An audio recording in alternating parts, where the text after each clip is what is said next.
দেশে ফিরেছি অলরেডি 2 সপ্তাহের মতো হয়েছে দেশে ফেরা। আসলে নর্মালি আমি যতবারই দেশের বাইরে গিয়েছিলাম ওয়ার্কিং পারপাসে, কোনো পার্সোনাল মানে ঘুরতে যাওয়া এরকম কোনো কিছুই না। আমি মানে কাজের জন্যই গিয়েছিলাম। তো যদি কাজটা সম্পর্কে আমাদের একটু জানাতেন। আসলে আমার কোম্পানি থেকে এখনও আমাকে পারমিশন দেয়নি মার্কেটিং করার। যদি দেয় তাহলে আমি বলবো। তবে আমি থাইমেডিক্সের ওবিসি তারপর প্রমোশন করেছি, যেটা থাইল্যান্ডে। সো ওইখানকার আসলে এটা হচ্ছে আপনার যারা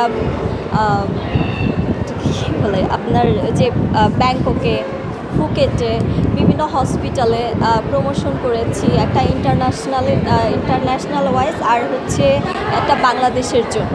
সো আমাদের বাংলাদেশ থেকে আসলে অনেক মানে পেশেন্টস যায় থাইল্যান্ডে।